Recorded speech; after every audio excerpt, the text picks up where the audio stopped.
Que Dieu soit béni.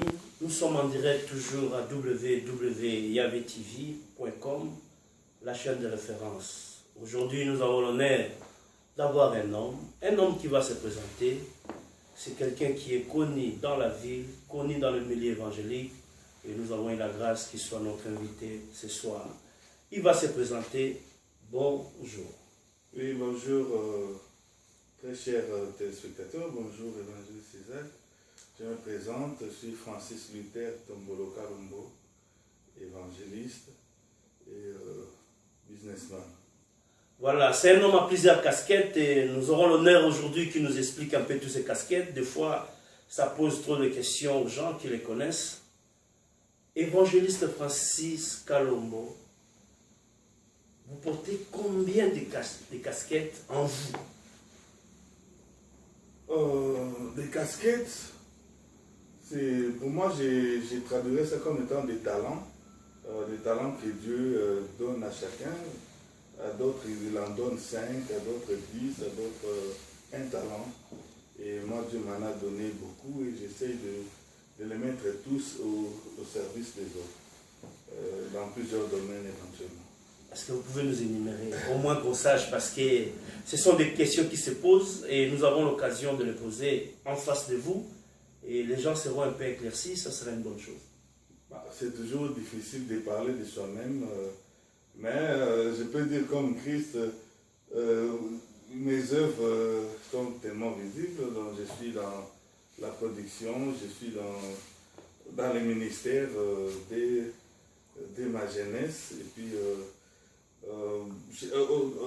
à la base, je suis metteur en scène de formation, donc un artiste. Dans le monde artistique, on est un peu comme des créateurs, nous sommes partout. Donc, je peux m'adapter à toute activité.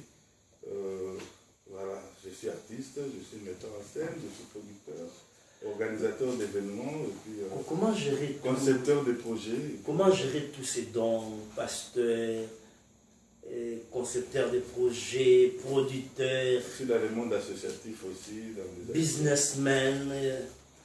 Est-ce que vous arrivez quand même à les gérer? En tant que pasteur, si on prend par exemple le ministère, est-ce que vous êtes capable de gérer toutes ces histoires? C'est déjà le centre de tout. Donc, tous les autres là ne doivent pas étouffer cela. Donc, j'ai fait en sorte que cela ne puisse pas étouffer ce que Dieu a mis en moi. D'abord, j'existe pour servir Dieu, pour parler de lui aux hommes. Et les autres talents que j'ai accompagnent ces ministères-là. En plus, plusieurs casquettes, j'ai les mis au service de l'Église.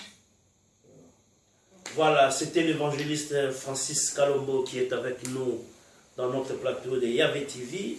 Merci pour avoir accepté notre invitation. Nous parlons sur l'équilibre évangélique. Quelle pensée avez-vous aujourd'hui pour l'évangile en Belgique? Moi, je trouve qu'il est vraiment temps que les hommes de Dieu, les personnes à qui Dieu a donné un ministère, puissent comprendre que nous devons sortir un peu de nos quatre murs. Je me souviens quand j'ai mis mes pieds pour la première fois en Belgique, il y a cela 16 ans, et j'ai pris un an pour voir tous les hommes de Dieu en Belgique. Je parle du pays, je parle du pays. J'ai été à Liège voir des personnes que Dieu a établies à Liège. Parce que le travail que je devais faire, c'était dans tous les pays. À Anvers, j'ai vu les hommes de Dieu à Anvers. À Bruxelles, j'ai vu les hommes de Dieu. À l'époque, il y avait la Nouvelle-Jérusalem. J'ai rencontré les bishops, j'ai rencontré le pasteur Francis Kadima, ici à Dixmude, le pasteur Tony et plusieurs pasteurs qui étaient sur le terrain. Le pasteur Anaké, le pasteur Richard, à l'époque, il était vers là-bas. Donc j'ai rencontré des hommes de Dieu pour leur dire que je suis là pour travailler dans le corps de Christ. J'ai besoin de votre main d'association par rapport à ce que j'ai fait. Et ce que nous rencontrons en Belgique en ce moment, il y a beaucoup de ministres de Dieu qui sont ici sans pour autant se présenter. Ils commencent, ils mettent en place, ils lancent des ministères. Or, il y a des personnes à qui Dieu a donné des clés, les clés de la ville, les clés de... même pour eux. Mais quand ils commencent comme ça, après un certain temps, on les voit fermer, on les voit faire autre chose. Mais évangéliste Francis, vous croyez que si quelqu'un se présente devant un pasteur et il montre ses talents, il montre son ministère, est-ce qu'à nos jours, ça sera acceptable de recevoir quelqu'un qui vient se présenter avec tous ses bavires, avec tous ses dégâts? Croyez-vous qu'un pasteur peut les recevoir facilement? Mais les pasteurs ont le Saint-Esprit en eux pour discerner que si cette personne est venue pour apporter une pierre ou pour détruire l'œuvre que tant de ministres de Dieu se sont donné la peine de travailler depuis près de 30 ans, même plus, ici en Belgique. Donc quand nous venons pour apporter quelque chose. Moi, si je reçois quelqu'un, je demanderai au Saint-Esprit de m'orienter, de me montrer si cette personne est venue pour apporter sa pierre ou pour détruire. Voilà, nous bénissons Dieu pour toutes ces réponses. C'est à vous de juger, c'est à vous de digérer toutes ces réponses. C'est l'homme de Dieu qui le parle. Merci beaucoup. Nous passons à une autre question. Aujourd'hui, évangéliste Francis Kalombo, avec tout ce qui se passe ici en Belgique, Bruxelles précisément, et à Molenbeek, là où nous sommes, quelle est votre lecture avec tout ce qui vient de passer dans notre pays, à ce qui concerne les djihadistes? En tant que Molenbeekois, oui, en tant que Molenbeekois, parce que c'est là, c'est ma commune, je vis ici depuis bientôt 8 ans. En tant que Molenbeekois, moi je me plains parce que j'ai aussi j'ai été enseignant dans des écoles ici en communauté française. Et Molenbeek, donc les habitants de Molenbeek ont. La première proposition, c'est de scolariser les enfants à Molenbeek. L'enseignement au niveau de Molenbeek est vraiment médiocre. On appelle ça des écoles poubelles. Donc, vous voyez des personnes qui sont dans ce genre d'école, ici à Molenbeek, où l'enseignement, le niveau d'enseignement est très bas. Et puis, ils n'ont pas de repères. Ils étudient sans pour autant savoir qu'est-ce qu'ils deviendront dans l'avenir. Ils n'ont pas un avenir sûr. Alors, il suffit qu'il y ait une proposition qui leur montre que dans une autre vie, au-delà, ils ont un avenir meilleur, ils préfèrent aller chez les djihadistes. Mais toutefois, on est en train d'y travailler. En tant que Molenbeekois, il y a quelques semaines, nous nous sommes retrouvés en réunion entre des personnes qui travaillent à Molenbeek et ceux qui vivent à Molenbeek, ceux qui ont des activités. On a fait une réunion. Il y avait à peu près une centaine de personnes, il n'y avait que 2 personnes d'origine africaine subsaharienne, moi et une dame qui parlait néerlandais. Je leur ai dit qu'à Molenbeek, déjà, c'est la commune qui compte plus de personnes d'origine africaine subsaharienne. Ils étaient étonnés, parce que quand on parle de Molenbeek, on voit que des Maghrébins. Nous sommes très nombreux ici. Moi, ça me fait de la peine de voir nos enfants qui sont l'avenir de demain, déjà, que ce soit pour nos pays d'origine ou pour la Belgique, étudier dans ce genre de conditions. Et j'ai dit, on doit penser à améliorer la scolarisation et puis à leur donner un avenir. C'est à leur donner de l'espoir, leur dire que vous êtes capable. Je te donne un exemple, il y a quelques années, ici à Molenbeek, dans mon bureau, j'ai reçu un parent, c'était au mois de novembre. La rentrée, c'est en septembre. Ce papa vient avec son enfant pour me dire que mon enfant n'est pas fort en mathématiques, on m'a conseillé de l'orienter en professionnel en octobre. Mais j'ai dit à ce papa, cherche des tuteurs. Si ton enfant n'est pas fort en mathématiques, aujourd'hui cet enfant est à l'ULB. Vous imaginez si cette personne n'avait pas suivi mon conseil, cet enfant serait orienté en professionnel. Donc il y a un tas de travail qu'on doit faire. Et curieusement, à Molenbeek, c'est la commune où il y a la plus grande église de la Belgique, donc la Nouvelle-Jérusalem. Il y a aussi tant d'autres églises. Donc moi, je vois que nous devons prendre conscience, surtout nous qui avons aussi la casquette de ministre de Dieu, pour voir l'avenir de nos enfants qui vivent ici. Est-ce qu'il y a un apport à notre niveau, les églises évangéliques, dans tout ce qui se passe ici à Molenbeek? Oui, nous avons un apport, comme j'ai dit déjà. Au point de vue évangélique, sur le plan évangélique, oui, parce que nous devons montrer à cette commune, à cette société où nous sommes, que l'évangile est la solution. Parce que s'ils ne donnent pas les moyens aux églises pour parler du Christ, parce que en Christ, chez nous, il n'y a pas de djihadisme. Chez nous, nous orientons, nous enseignons les gens à aimer les pays, même à prier pour les pays où nous sommes. Et je n'ai jamais entendu des bavures. Je trouve que si le monde politique tend la main aux églises, au lieu de nous tourmenter comme ils le font, ils auront un bon partenaire. Donc je crois que l'Église est un bon partenaire pour l'avenir de la société. Est-ce que la prière peut intervenir dans ces histoires? Nous déjà, nous devons prier, parce que nous devons prier pour les pays où nous sommes, pour que nous puissions vivre en paix déjà. Nous devons prier pour la Belgique. Et moi, j'ai prié pour Molenbeek. Heureusement qu'ici, on ne connaîtra jamais ces problèmes de bombardement. Mais ça, c'est pour rire. Mais j'ai prié pour Molenbeek, j'ai prié pour la Belgique, j'ai prié pour le monde, et j'ai prié surtout pour que nos jeunes qui naissent, qui grandissent ici, comprennent réellement leur mission, parce qu'ils côtoient ces gens-là à l'école, ils côtoient ces milieux-là. Nous, toi et moi, nous ne côtoyons pas forcément des Maghrébins comme nos enfants, comme nos frères et sœurs, nos jeunes, parce qu'eux, ils étudient avec eux, ils sont avec eux, ils peuvent leur parler de l'Église. Moi, je trouve que nous, ce que nous devons faire, nous devons équiper nos jeunes, leur donner des bagages qu'il faut pour qu'ils soient réellement les reflets de ce que nous sommes dans nos églises. Parce que c'est eux qui sont plus en contact avec les autres communautés. Mais nous n'équipons pas nos jeunes dans nos églises. Il y a moins de programmes sur la jeunesse. On ne prend pas le temps de travailler sur la jeunesse comme nous, on a eu l'avantage de bénéficier quand on était jeunes dans nos pays d'origine. On a eu le temps d'être enseigné, le temps d'être éduqué, le temps d'être mis dans le travail de Dieu. Et je crois que les églises, pour l'année 2016, ils doivent commencer à y penser, à travailler sur la jeunesse, parce que c'est là que, comme diraient les jeunes, c'est là que ça se passe. Voilà, c'était important de parler sur Molenbeek. Et voilà, nous continuons notre émission. Pasteur, évangéliste, quel bilan faites-vous pour 2015 dans nos églises respectives? Bon, les bilans, c'est un peu difficile que je réponde à cette question.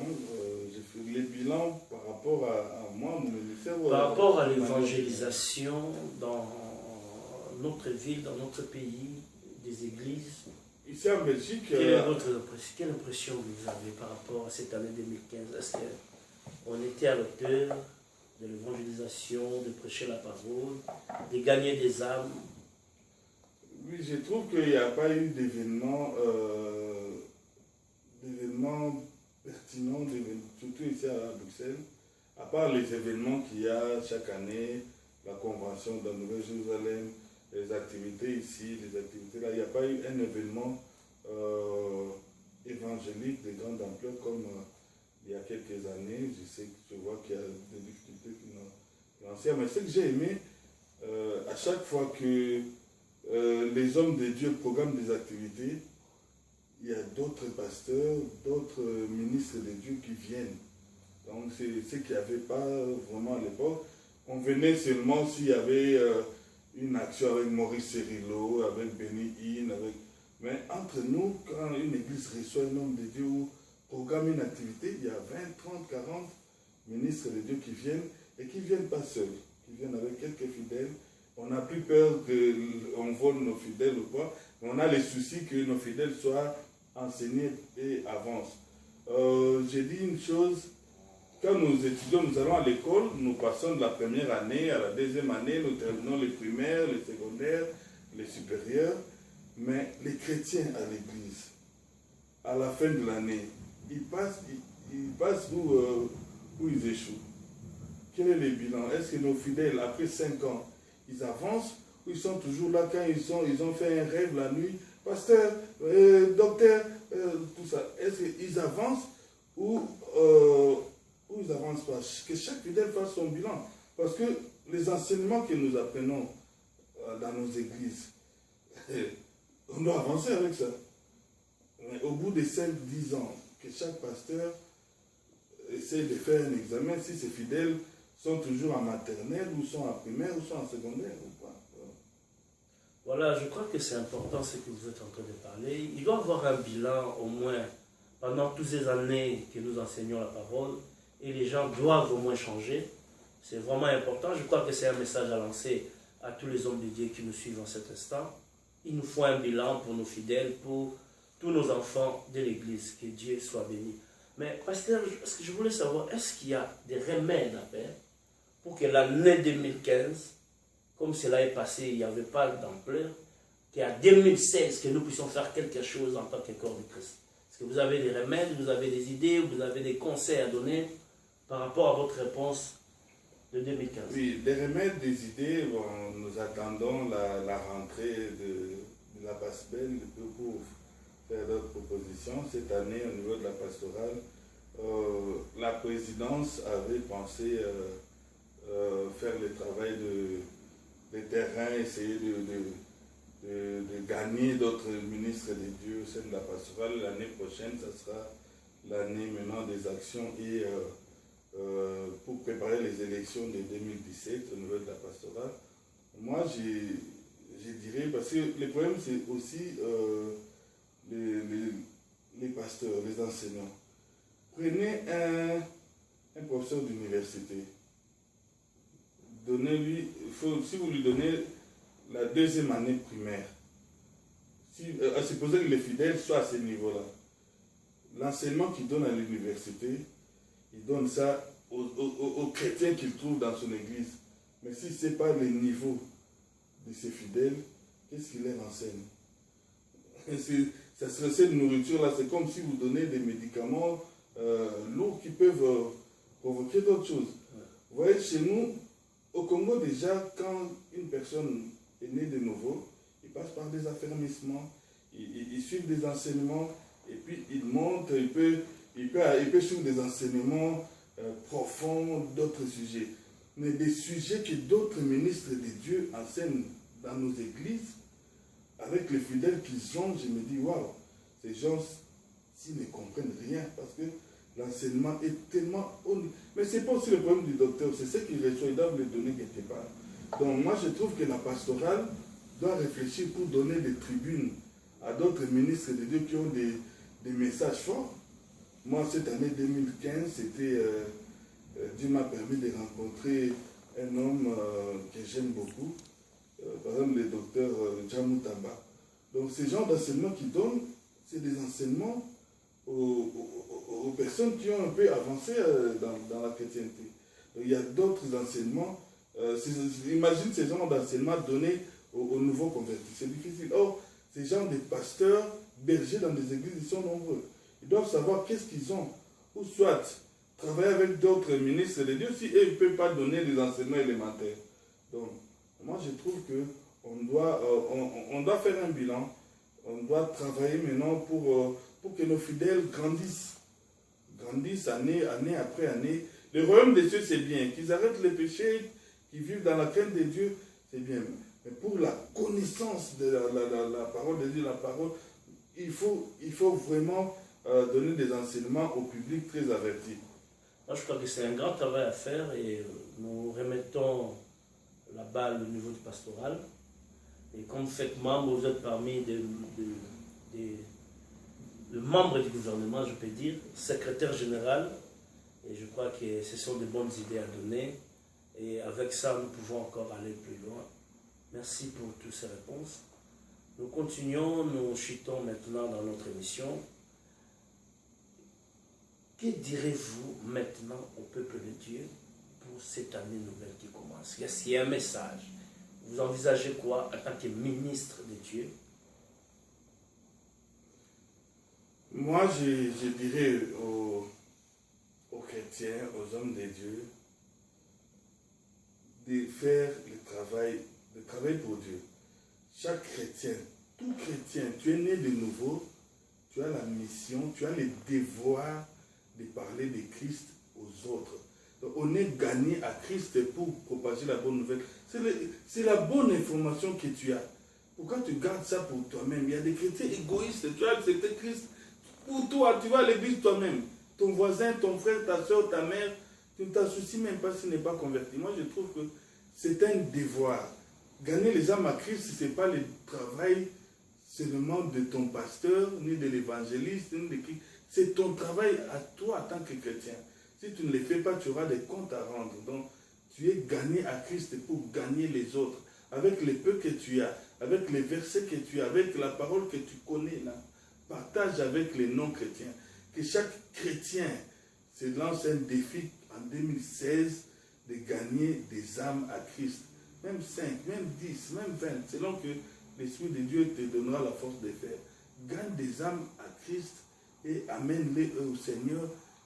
Ça doit être ancré dans l'esprit de chaque chrétien. Ne soyons pas des chrétiens égoïstes. Et regardez la femme samaritaine, par exemple.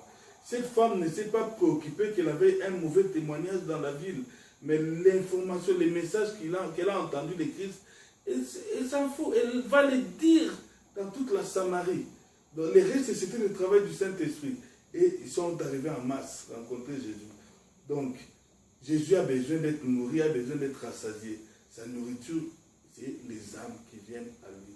Donc, faisons ce travail-là. Peu importe ta connaissance, peu importe les versets que tu as dans ta tête. Lance-toi un défi, gagne les âmes en 2016. Voilà, ça c'était en tant qu'évangéliste, en tant que producteur. Et pensez-vous pour cette année 2016, est-ce qu'il y a des choses organisées pour les gens? Bientôt nous sommes dans des fêtes. Est-ce qu'il y a quelque chose en tant que producteur, en tant qu'organisateur? En tant qu'organisateur d'événements, au niveau de l'espace Nord-Sud, nous organisons un dîner. Un dîner, on a appelé ça Noël en famille. Un dîner le 25 décembre, ça va commencer de 20h30 jusqu'à l'aube. Ce dîner-là nous permettra de passer un moment ensemble. Nous savons que le 31, nous sommes dans nos églises, nous avons tant d'activités. Mais le 25 décembre, nous organisons un dîner pour rendre grâce à Dieu. C'était une année difficile pour certains, pour d'autres c'était une bonne année, parce que chacun de nous a sa saison. Nous sommes sur terre, mais chacun de nous a son hiver, a son printemps, a son été, a son automne. Donc, nous voulons passer ces moments ensemble pour dire merci à Dieu pour ce que nous avons vécu cette année. Et nous souhaitons une meilleure année 2016. Donc, pour participer à ce dîner-là, pour le couple, c'est 30 €, par personne, c'est 20 €. Vous contactez l'espace Nord-Sud, ici à Molenbeek, nous avons 9 boulevard Léopold II. Il y a un des meilleurs traiteurs de cette ville qui est à Londres, qu'on a déplacé pour Bruxelles, qui va préparer une très bonne nourriture et nous espérons que ceux qui viendront vont témoigner. Voilà, merci l'évangéliste Francis Kalombo. Nous voulons connaître Espace Nord-Sud. Qu'est-ce qui se passe à Espace Nord-Sud? Est-ce qu'il y a des services à donner? Que le peuple de Dieu, que les enfants de Dieu, que le corps du Christ sache s'il y a des services qui peuvent venir vous contacter, qui peuvent passer, et quels sont ces services, un à un, pour que le peuple de Dieu, les chrétiens, sachent que chez nous,